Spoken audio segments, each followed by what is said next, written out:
اور غار کا منہ بند ہو گیا۔ اب تینوں بہت پریشان ہوئے، کیا کریں؟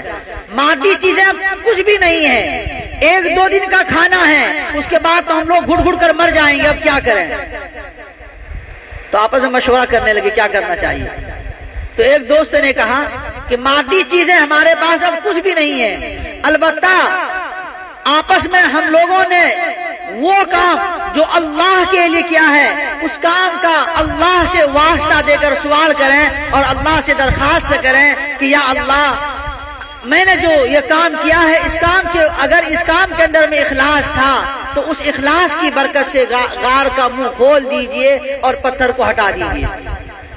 الغرض ایک شخص کھڑا ہوا اور کہنے لگا یا اللہ میں ایک مزدور آدمی تھا اور ہماری امی تھی اور ہمارے بچے تھے، میں بکریاں چرایا کرتا تھا، ایک دن میں بکریاں چراتے ہوئے دور نکل گیا، جب واپس آیا تو والدہ سو گئی تھی اور میرا معمول یہ تھا کہ دودھ نکالنے کے بعد سب سے پہلے میں دودھ اپنی امی کو پلاتا تھا، بچنے کے بعد میں بچوں کو پلاتا، پھر بیوی کو پلاتا، پھر دودھ بچ جاتا تو میں پی لیتا، نہیں بچتا تو فاقہ کر لیتا۔ تو ایک دن میں دیر سے پہنچا، والدہ سو گئی تھی، میں دودھ لے کر کھڑا رہا کہ جب والدہ نیند سے بیدار ہو جائیں گی اور دودھ کا مطالبہ کرے گی تو میں دودھ پیش کر دوں گا۔ وہ تقریباً 12-1 بجے کے بعد آنکھ کھلتی ہے اور آواز لگاتی ہے دودھ، تو میں نے گھبرا کر دودھ پیش کر دیا۔ اے اللہ اگر اس عمل کے اندر میں اخلاص تھا تو اس عمل کی برکت سے یہ پتھر ہٹا دیجیے۔ حدیث کی کتابوں میں آتا ہے کہ 1/3 حصہ پتھر ہٹ گیا، غار کا 1/3 حصہ منہ کھل گیا اخلاص کی وجہ سے۔ پھر دوسرا شخص کھڑا ہوا، کہنے لگا یا اللہ میں بہت غریب انسان اور مزدور ہوں، اور میری ایک چچا زاد بہن تھی جو بہت ہی زیادہ خوبصورت تھی، میں اس پر فریبتا ہو گیا تھا، لیکن چونکہ میں غریب تھی اور وہ مالدار تھی، شادی نہیں ہو سکتی تھی، میں ایک مرتبہ تنہائی میں جا کر ملا اور اپنی خواہش پوری کرنے کے لیے میں نے کہا تو چچا کی بیٹی نے کہا کہ ٹھیک ہے 1000 پاؤنڈ لا کر تم مجھے دو تو میں اس کام کے لیے تیار ہو جاؤں گی۔ تو میں سالوں سال کمایا اور جب میرے پاس 1000 پاؤنڈ جمع ہو گئے تو میں نے تھیلی کے اندر میں لے جا کر پیش کر دیا اور میں نے کہا اب انکار کی کوئی گنجائش نہیں ہے۔ تو میری چچا کی بیٹی نے کہا اتق اللہ، اے شخص اللہ سے ڈر، اے شخص اللہ سے ڈر۔ جب یہ الفاظ میں نے سنا تو سننے کے بعد میں وہ تمام پیسے میں نے وہیں پر چھوڑ دیے اور میں اس کام سے بچ گیا اور اس کام سے میں دور رہا۔ اے اللہ اگر اس کام کو میں نے چھوڑا تھا تو صرف آپ کی وجہ سے چھوڑا تھا، اگر اس عمل کے اندر میں اخلاص ہے تو اے اللہ اس اخلاص کی وجہ سے غار کا منہ کھول دیجئے۔ حدیث کی کتابوں میں آتا ہے کہ 1/3 اور پتھر ہٹ گیا، گویا کہ 2/3 حصہ کھل گیا۔ پھر تیسرا شخص کھڑا ہوا، کہنے لگا اے اللہ میں بھی ایک غریب انسان ہوں، میرا ایک دوست کہیں سفر پر جا رہا تھا، انہوں نے مجھے 100 روپیہ دیا، 100 روپیہ بطور امانت کے دیا کہ تم اسے استعمال کر لینا، خرچ کر لینا، جب میں مانگوں گا دے دینا، اجازت بھی دے دی۔ اور امانت کے بارے میں مسئلہ یہ ہے کہ جب کوئی شخص کسی کے پاس بطور امانت کے کوئی چیز رکھے تو بعینہ اسی چیز کا لوٹانا لازم اور ضروری ہے، بعینہ اسی چیز کا لوٹانا لازم اور ضروری ہے۔ اگر اجازت دے دے کہ تم اسے استعمال کر سکتے ہو، جب میں مانگوں تم دے دینا، تو اب استعمال کرنے کی اجازت ہے، دوسرا پیسہ یہ کوئی بدل کر دے سکتے ہیں۔ تو انہوں نے کہا میں پھر اس 100 روپے سے کاروبار کیا، بکری خریدی، بکری سے بکری خریدی، پھر گائے، بہت جائیداد اور مال میرے پاس جمع ہو گئے اور میں نے کھیت کھلیان بھی لے لیے، اور تقریباً 15-20 سال کے بعد میں وہ شخص میرے پاس آیا اور کہنے لگا میرا 100 روپیہ واپس کر دو۔ تو میں نے کہا یہ تمام زمین جائیداد کوٹھی بنگلے تمہارے ہیں، یہ پیسے اور تجوریاں تمہاری ہیں، تم لے لو۔ کہنے لگے مجھ سے مذاق مت کرو، میں نے تو 100 روپیہ دیا تھا، 100 کا مطالبہ کر رہا ہوں۔ کہ نہیں، اسی 100 روپے کی بدولت یہ تمام چیزیں ہیں۔ بہرحال تمام چیزیں دے دیے، جس طریقے سے پہلے وہ فقیر تھا دوبارہ پھر فقیر ہو گیا۔ اے اللہ، اگر اس عمل کے اندر میں اخلاص ہے تو اس اخلاص کی وجہ سے پتھر کو ہٹا دیجئے۔ حدیث کی کتابوں میں آتا ہے کہ پتھر ہٹ گیا۔ یہ معمولی کام ہے، لیکن معمولی کام کے اندر بھی اگر اخلاص ہو تو اس عمل کو اللہ قبول فرماتے ہیں، اس لیے اخلاص ضروری ہے۔ لیکن بزرگوں اور دوستو، اخلاص کے ساتھ عمل کرنے کے بعد بھی اطراحت اور گھمنڈ کے اندر مبتلا نہیں ہونا چاہیے۔ آگے آپ صلی اللہ علیہ وسلم ارشاد فرماتے ہیں والمخلصون علی خطر عظیم، کہ اخلاص والے بہت بڑے خطرے میں ہیں۔ اخلاص والے بہت بڑے خطرے میں ہیں۔ اخلاص والوں کو چاہیے کہ اپنے اخلاص کے اوپر مطمئن ہو کر نہ بیٹھ جائے، مطمئن ہو کر نہیں بیٹھ جانا چاہیے، بلکہ اللہ سے ہمیشہ یہ دعا کرے، اے اللہ، جس طریقے سے آپ نے اخلاص کی دولت ہمیں عطا فرمائی ہے، یہ دولت ہمیں موت تک نصیب فرما، اور ہمیشہ یہ دولت ہمارے پاس باقی رہے۔ اس طریقے سے اللہ سے ہمیشہ دعائیں کرتے رہے۔ لیکن اخلاص والے خطرے میں کس طریقے سے ہیں؟ علامہ سیوطی رحمت اللہ علیہ نے البدور الصافرہ فی علوم الآخرہ ایک کتاب ہے، اس کتاب کے اندر میں احوال آخرت کے تعلق سے ایک واقعہ لکھا ہے، اور اس واقعہ کو سابق محتمم دارالعلوم دیوبند قاری طیب صاحب نور اللہ مرقدہ نے نقل فرمایا ہے کہ بنی اسرائیل میں ایک عابد عبادت گزار شخص تھا، بہت زیادہ عبادت کرتا تھا۔ وہ سوچنے لگا کہ میں گھر میں ہوں، بیوی بچے بھی ہیں، گھر میں کام کاج بھی ہے، میں عبادت صحیح طریقے سے نہیں کر پاتا ہوں، میں سب کو چھوڑ کر کہیں چلا جاؤں گا۔ اس زمانے میں ان کے لیے روحانیت اختیار کرنا جائز تھا، روحانیت، بیوی بچوں کو چھوڑ کر تنہائی اختیار کرنا جائز تھا۔ امت محمدیہ کے اندر جائز نہیں ہے۔ بہرحال تو وہ اللہ والا گھر بار کو چھوڑ کر ایک سمندر کے اندر ایک ٹیلا تھا، اس ٹیلے کے اوپر پہنچ گیا عبادت کرنے کے لیے۔ تو اللہ نے ان کے لیے یہ انتظام کیا کہ اس ٹیلے کے اوپر ایک میٹھا چشمہ جاری فرما دیا اور ایک انار کا درخت اگا دیا۔ روزانہ ایک انار توڑتا، کھا لیتا اور ایک کٹورا پانی پی لیتا۔ 500 برس اللہ کی عبادت کی۔ اخیر میں انہوں نے یہ دعا کی، یا اللہ، جب میری موت آئے تو سجدے کی حالت میں موت آئے، اور میری ناش کو قیامت تک گلانا اور سڑانا نہیں، تاکہ قیامت تک عبادت کرنے کا ثواب ملے۔ آپ صلی اللہ علیہ وسلم ارشاد فرماتے کہ ان کی دعا قبول ہو گئی، سجدے کی حالت میں موت آئی، اور اس جگہ کے اندر اللہ نے اتنے بڑے بڑے درخت اگا دیے کہ کوئی وہاں جانا بھی چاہے تو مارے خوف کے نہیں جا سکتا۔ اللہ کے یہاں پیشی ہوئی، اللہ نے کہا فرشتوں سے کہ میرے فضل و کرم سے اس عابد کو جنت کے اندر لکھ دو، جنت کا داخلہ لکھ دو۔ تو اس عابد کے دل میں ایک خیال پیدا ہوا، زبان سے نہیں کہا، دل کے اندر میں خیال آیا۔ اللہ علیم بذات الصدور ہے، دل میں خیال آیا کہ 500 برس اللہ کی عبادت ہم نے کی، کم سے کم دل رکھنے کے لیے، دل جوئی کے لیے اللہ یوں فرما دیتے کہ اس بندے نے 500 برس اللہ کی عبادت کیے ہیں، اس کے بدلے میں انہیں جنت لکھ دو۔ اللہ نے کہا فرشتوں سے رک جاؤ، رک جاؤ، انہیں جہنم کے اتنے قریب لے جاؤ جہاں جہنم کی لو اور لپٹ آتی ہو۔ اور بعض روایت کے اندر میں ہے کہ جہنم سے 500 سال کی دوری ہو، مسافت، وہاں تک لے جاؤ، وہاں تک جہنم کی لو اور لپٹ آتی ہے۔ الغرض لے جایا گیا، وہاں لے جاتے ہی جہنم کی لو اور لپٹ آنے کی وجہ سے پورا جسم خشک ہو گیا، سوکھ گیا، اور چلانے لگا پانی پانی پانی۔ اللہ نے غیب سے ایک ہاتھ نمودار فرمایا، اس ہاتھ کے اندر ایک کٹورا ہے اور کٹورے کے اندر میں پانی ہے۔ دیکھتے ہی خوش ہو گیا کہ پانی مجھے مل گیا. پانی لینے کے لیے جب آگے بڑھا تو وہ کٹورا پیچھے ہٹ گیا. جو یہ آگے بڑھتا کٹورا پیچھے ہٹتا ہے, آواز آتی ہے مفت میں نہیں دیا جائے گا. کیا قیمت ہے؟ 500 برس خالص اللہ کی عبادت کا. میرے پاس ہے نا, لو 500 برس کی عبادت اور دو مجھے ایک کٹورا پانی. لو.